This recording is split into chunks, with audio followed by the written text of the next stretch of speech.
नमस्कार सभी को। हमारे YouTube चैनल में आप सभी का स्वागत है। हम लोग उत्तराखंड इतिहास का अध्ययन कर रहे थे और उसके अंदर हम लोग कुड़िंद वंश देख रहे थे। तो कुड़िंद वंश में हमने बहुत सारे पुरातात्विक स्रोतों को देख लिया था और जो हमारा अगला टॉपिक है वो है कुड़िंद मुद्राएं। ठीक है, कुड़िंद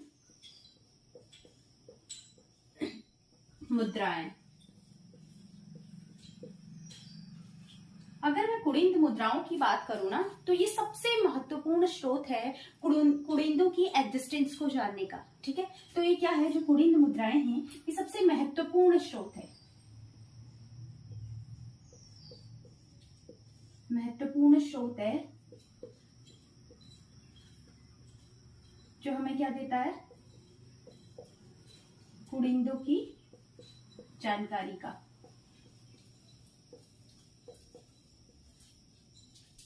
ठीक है, तो जो ये कुड़िंद मुद्राएं थी इनको इनिशियली दो भागों में विभाजित किया गया है। वो देख लेते हैं अब कौन से दो भाग हैं। जब भी हम कुड़िंद मुद्राओं की बात करेंगे तो सबसे पहले हम बात करते हैं प्रारंभिक मुद्राओं की।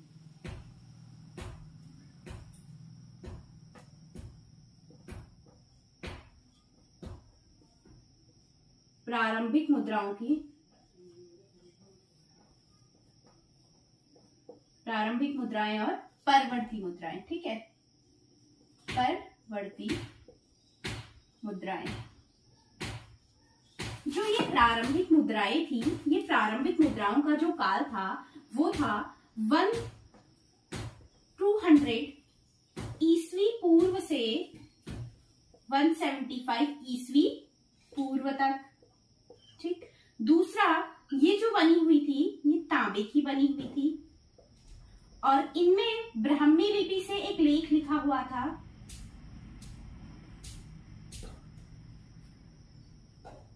ब्राह्मी लिपि से एक लेख क्या लिखा हुआ था, कादस्य, कादस्य या फिर कुड़िंदस।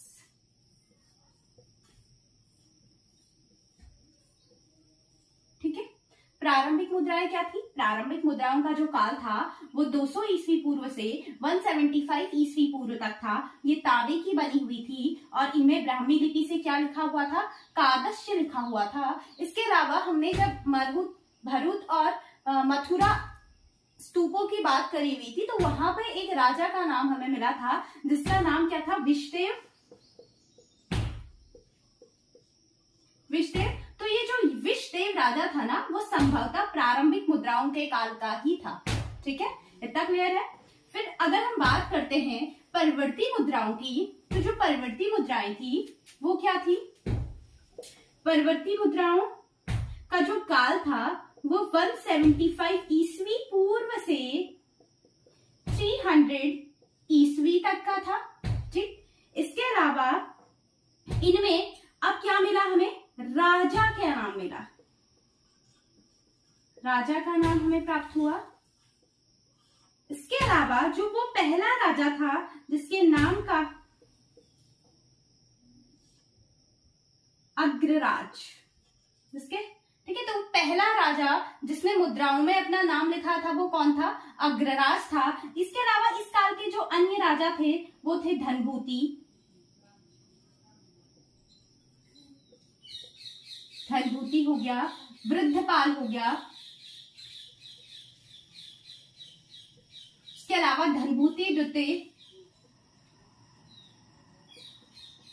धनभूति द्वितीय और अमोघ भूति, अमोघ भूति। ठीक है, तो ये था कुड़िंद मुद्राएं जो कि इनिशियली हमने दो भागों में विभाजित की हुई थी। इसके अलावा भी कुछ इतिहासकारों ने इनको 3 भागों में डिवाइड किया हुआ है। अब वो कैसे किया हुआ है देख लेते हैं। उन्होंने बोला है कि एक तो हमारे पास अमोघ भूति प्रकार की मुद्राएं थी, तो अमोघ भूति प्रकार की मुद्राएं होगी। ठीक है, अमोघ भूति प्रकार की मुद्राएं। दूसरा हमारे पास अल्मोड़ा प्रकार की मुद्राएं, अल्मोड़ा प्रकार की मुद्राएं।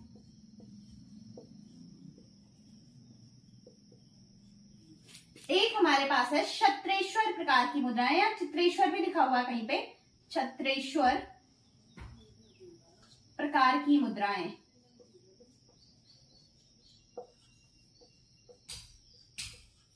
अमोघभूति प्रकार की मुद्राओं से क्या पता चल रहा है कि हाँ ये राजा अमोघभूति की होंगी। ठीक है, अल्मोड़ा प्रकार की मुद्राएं यानी कि अल्मोड़ा के किसी एरिया से मिली होंगी तो इनको क्या नाम दे दिया, अल्मोड़ा प्रकार की मुद्राएं। और ऐसे ही क्या है, क्षत्रेश्वर प्रकार की मुद्राएं। ठीक है, ये 3 प्रकार की मुद्राएं हैं। अब देखते हैं अमोघभूति प्रकार की मुद्राएं क्या हैं, क्या क्या चीजें इनसे हमें मिली हैं, कहाँ कहाँ से ये मिली हैं। तो सबसे पहला हमारे पास हो गया अमोघभूति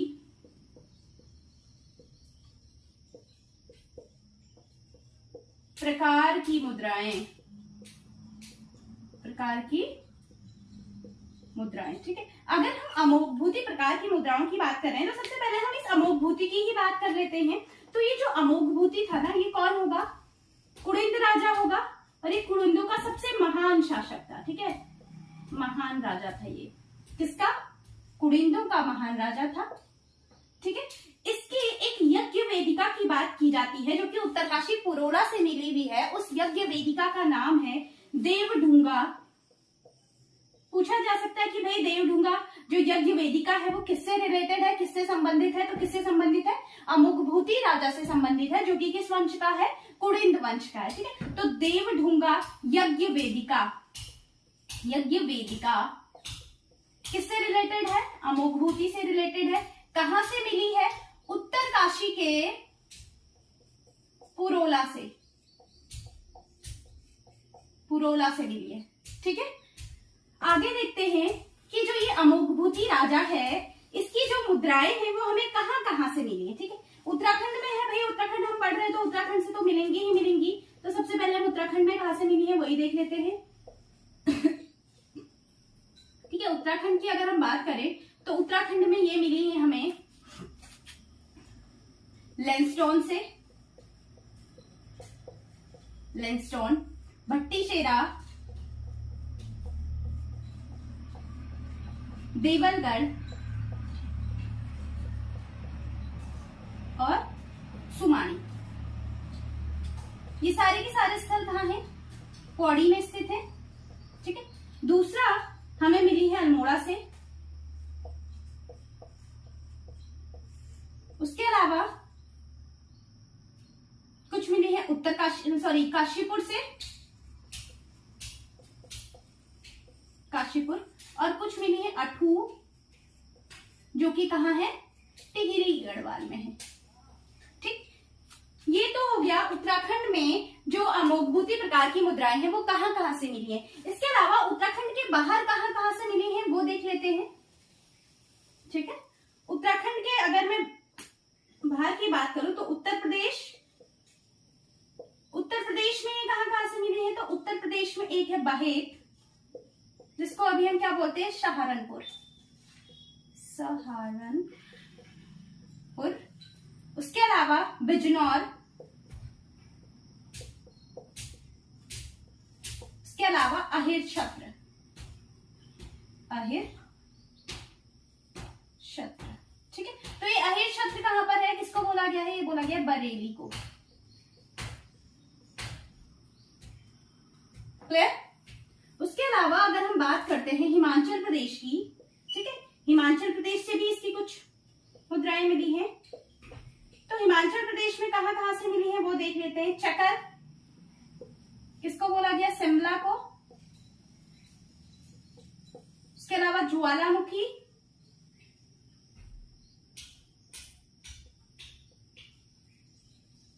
ज्वालामुखी या कांगड़ा। ठीक है, उसके अलावा हमें मिली है और जेलोंग। ये हिमाचल प्रदेश के स्थल है जहां से हमें क्या मिली हुई है, अमोघभूति प्रकार की मुद्राएं मिली हुई हैं। ठीक है, उसके अलावा कुछ मुद्राएं हरियाणा से भी मिली हुई हैं। तो हरियाणा में कहां कहां से मिली हुई वो देख लेते हैं। पहोबा या पहोबा यानी कि कुरुक्षेत्र। उसके अलावा नारायणगढ़ यानी कि अंबाला।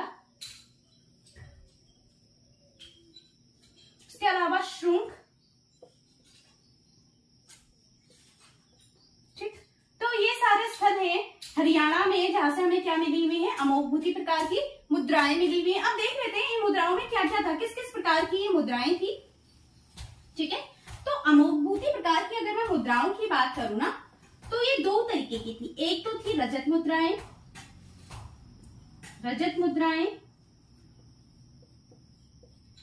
और दूसरी थी ताम्र मुद्राएं। ठीक है, ताम्र मुद्राएं। ठीक, अब वो था 31 ग्रेन से 38 ग्रेन तक। ठीक है, और इनमें कौन सी लिपि का यूज किया गया था, ब्राह्मी। ठीक है, ब्राह्मी और खरोष्ठी लिपि। ठीक है, ब्राह्मी लिपि और खरोष्ठी लिपि, खरोष्ठी लिपि। ठीक है, अब क्या लिखा गया था इस लिपि में, देखते हैं। ठीक है, जो ये अमोघभूति प्रकार की जो रजत मुद्राएं थी, ठीक है, हम किसकी बात कर रहे हैं अभी, रजत मुद्राओं की बात कर रहे हैं। ठीक है, इसमें क्या लिखा था इन्होंने, खरोष्ठी लिपि। देखिए, कोई भी अगर हमारे पास मुद्रा है, कोई भी सिक्का है, तो उसके दो भाग होंगे। एक होगा मुख्य भाग, यानी कि हम इसको फ्रंट बोल सकते हैं, और दूसरा होगा बैक साइड, उसका फ्रंट साइड में मुख्य भाग, पृष्ठ भाग। ठीक है, तो अगर रजत मुद्राओं की बात करें तो ये ब्राह्मी लिपि में लेख लिखा हुआ था मुख्य भाग पे। ठीक है, ब्राह्मी, और पृष्ठ भाग में खरोष्ठी लिपि। ठीक है, अब लिखा क्या था, ठीक है, दोनों में एक ही चीज लिखा हुआ था, राज्य अमोघभूति, अमोघभूतिस या भूति महाराजस। ठीक है, यही चीज मुख्य भाग में ब्राह्मी लिपि से लिखी हुई थी, और पृष्ठ भाग में किससे लिखी हुई थी, खरोष्ठी लिपि से। ठीक है, अब अगर हम बात कर रहे हैं रजत मुद्राओं की, तो जो रजत मुद्राओं का मुख्य भाग था उसमें और क्या क्या चीजें थी, उसमें एक नारी की आकृति थी, नारी की आकृति, जिसको क्या बोला गया, मां लक्ष्मी का रूप बोला गया है, और जिनके दाहिने हाथ में क्या है, दाहिने हाथ में उन्होंने एक पुष्प यानी कि कमल को पकड़ा हुआ है। ठीक है, और बायां हाथ मोड़ा हुआ है। ठीक है, और उसके अलावा इस माता लक्ष्मी की आकृति को देखता हुआ एक हिरण है। ठीक है, ये चीजें हमें कहां पे मिली है, मुख्य भाग में मिली है। ठीक, और अगर हम बात करते हैं पृष्ठ भाग की, तो पृष्ठ भाग में हमें क्या मिलता है, अगर हम बात करें पृष्ठ भाग की, तो पृष्ठ भाग में हमें क्या मिला, एक तो हमें स्वास्तिक का चिन्ह मिला है, स्वास्तिक का चिन्ह, और दूसरा संवेदी वृक्ष। इसके अलावा वही चीज खरोष्ठी लिपि में क्या लिखा हुआ था, राज्य अमोघभूति महाराजस। ठीक है, ये सारी चीजें हमने किसकी बात करी, ये हमने करी है रजत मुद्राओं की। ठीक है, अगर हम अमोघभूति की ताम्र मुद्राओं की बात करें,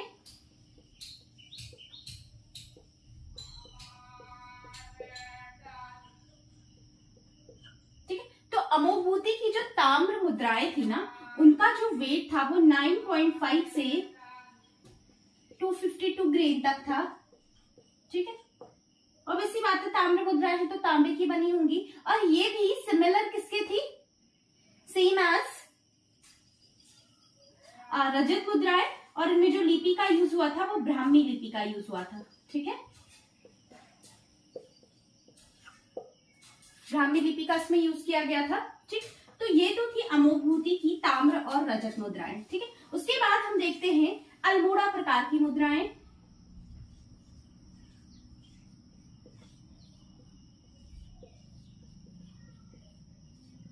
अल्मोड़ा प्रकार की मुद्राएं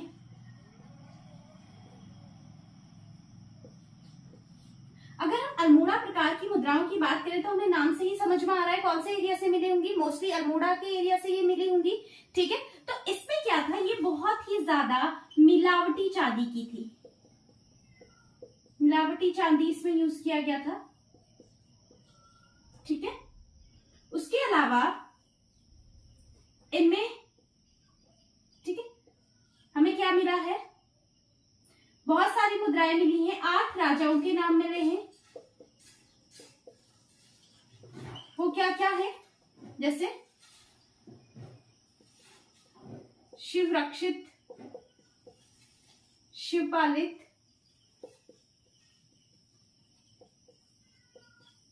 शिव रक्षित, शिवपालित, शिवदत्त,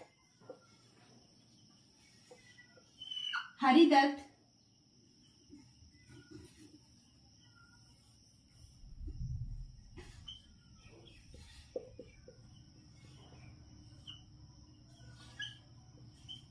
मगध।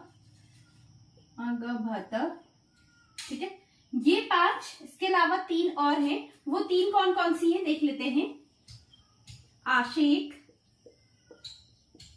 आशेक हो गया, आशेक, गोमित्र, गोमित्र और विजयभूति। ठीक है, विजयभूति, ये 8 जो राजाओं के नाम हैं वो कहां से मिले हैं, अल्मोड़ा प्रकार की मुद्राओं से मिले हैं, जो कि किसकी थी, बहुत ही ज्यादा मिलावटी चांदी की बनी हुई थी। ठीक है, और इनका भार कितना था, इनका भार था 9.5 ग्रेन से 252 ग्रेन तक। ठीक है, तो ये जो 5 राजा हैं, कौन कौन, मगध, हरिदत्त, शिवरक्षित, शिवपालित और शिवदत्त, ये जो 5 राजा है ना, इनकी मुद्राएं हमें ब्रिटेन में भी मिलती है, ब्रिटेन के अल्बर्ट संग्रहालय में, अल्बर्ट संग्रहालय में इन 5 राजाओं की हमें क्या मिलती है, मुद्राएं मिलती हैं। ठीक है, उसके अलावा जो ये विजयभूति है, इसकी जो मुद्रा है ना, वो गढ़वाल क्षेत्र से मिली है, गढ़वाल क्षेत्र से। उसके अलावा जो ये गौमित्र है, गौमित्र की 54 मुद्राएं मिली हैं, कहां से, सॉरी, इसकी 52 मुद्राएं मिली हमें कत्यूरी, कत्यूरी क्षेत्र से। ठीक है, कत्यूरी क्षेत्र से इसकी। उसके अलावा हमने बताया कि विजयभूति की एक मुद्रा कहां से मिली है, विजयभूति की जो मुद्राएं हैं वो गढ़वाल से हमें मिली हैं। आशेक की एक मुद्रा हमें कहां से मिली है, ये भी कत्यूरी क्षेत्र से ही मिली है। उसके अलावा कत्यूरी क्षेत्र से एक और मुद्रा मिली है, जो किसकी है, शिवदत्त की है। तो अगर क्वेश्चन पूछता है कि कत्यूरी क्षेत्र से टोटल अल्मोड़ा प्रकार की कितनी मुद्राएं मिलती हैं, तो आंसर कितना होगा, आंसर होगा 54, जिसमें से जो 52 है वो किसकी है, गोमित्र की है, एक किसकी है, एक आशेक की है और एक शिवदत्त की। ठीक, तो ये तो था हमारे पास क्या, अल्मोड़ा प्रकार की मुद्राएं। ठीक है, इसके बाद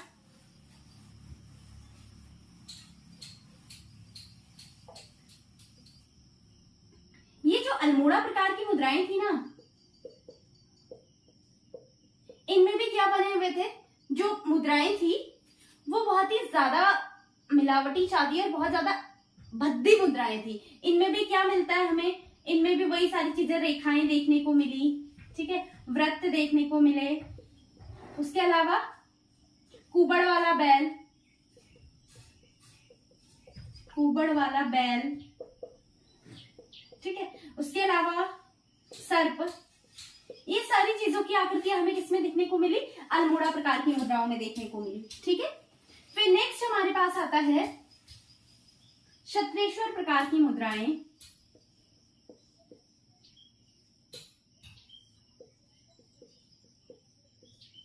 प्रकार की मुद्राएं, ठीक है, ये जो मुद्राएं थी ये तांबे की बनी हुई थी। ठीक है, इनका जो भार था वो था 131 से 291 ग्रेन तक। ठीक है, और इनको अनाम प्रकार की मुद्रा बोला गया है, अनाम प्रकार की मुद्राएं, मुद्राएं या फिर शिव प्रकार की मुद्रा, शिव प्रकार की मुद्रा। ठीक है। अब भाई इसको ऐसा क्यों बोला गया, क्योंकि इसमें जो आकृति दिखाई देती है वो ये योगी की सी आकृति दिखाई देती है, जिसको संभवतः क्या बोला गया है, शिव बोला गया है। ठीक है। तो एक योगी की आकृति इसमें दिखाई देती है। ठीक है। उसके अलावा जिसको क्या बोला गया है, शिव बोला गया है। उसके अलावा इसमें ब्राह्मी लिपि में एक लेख लिखा हुआ है।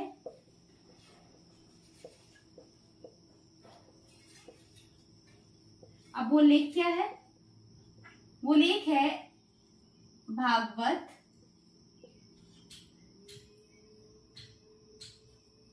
महात्मन, छत्रेश्वर महात्मन,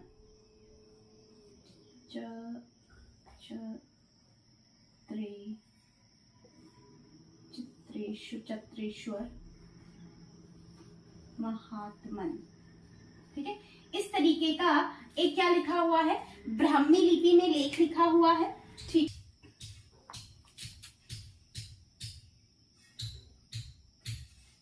इसके अलावा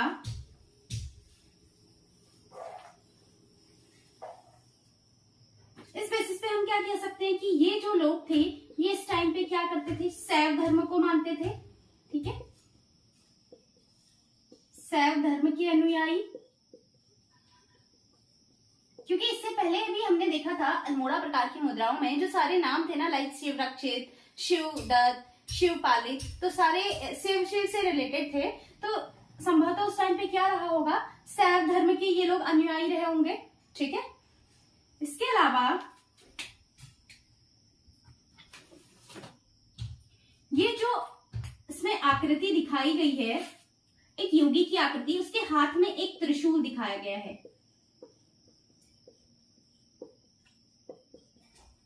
त्रिशूल। ठीक है। अब इस बेसिस पे ना इनको 3 टाइप्स में बांटा गया। कैसे, जो एक प्रकार की मुद्राएं हैं जिनमें क्या मिला है, जिनमें ये त्रिशूल फीता युक्त है। ठीक है। फीता युक्त त्रिशूल। ठीक है। एक में योगी के हाथ में जो त्रिशूल है ना, उसमें फीता नहीं है, यानी कि फीता रहित। और एक में जो है उसका योगी का जो हाथ है वो किसमें है, अभय मुद्रा में है। अभय मुद्रा में। ठीक है। तो हमने क्या देखा, छत्रेश्वर प्रकार की जो मुद्राएं हैं वो किसकी बनी हुई है, तांबे की बनी हुई है। उनका भार कितना है, 131 से 291 तक है। ठीक है। और उसमें जो आकृति मिलती है वो किसकी मिलती है, योगी की एक आकृति मिली है, जिसको हमने क्या बोला, शिव बोला। और उनके हाथ में क्या है, एक त्रिशूल है। और वो त्रिशूल में हमने 3 टाइप्स में देखा, अलग अलग प्रकार, अलग अलग जो हमारी मुद्राएं हैं। किसी में हमने क्या देखा, उस त्रिशूल में क्या लगा हुआ था, फीता लगा हुआ था, तो फीता युक्त त्रिशूल था। और किसी में हमने देखा फीता नहीं था। और एक में क्या था, जो योगी था उनका हाथ किसमें था, अभय मुद्रा में था। ठीक है। तो ये सारे के सारे क्या है, हमारे क्षत्रेश्वर प्रकार की मुद्राएं हैं। और क्षत्रेश्वर प्रकार की मुद्राओं से हम ये अनुमान लगाते हैं कि उस टाइम पे जो ये लोग रहे होंगे कुड़िंद, वो क्या रहे होंगे, शैव धर्म के अनुयायी रहे होंगे। ठीक है। ये हमारा पूरा का पूरा हो गया कुड़िंद वंश की जो मुद्राएं हैं। आज यहीं तक रखते हैं, तब तक के लिए धन्यवाद।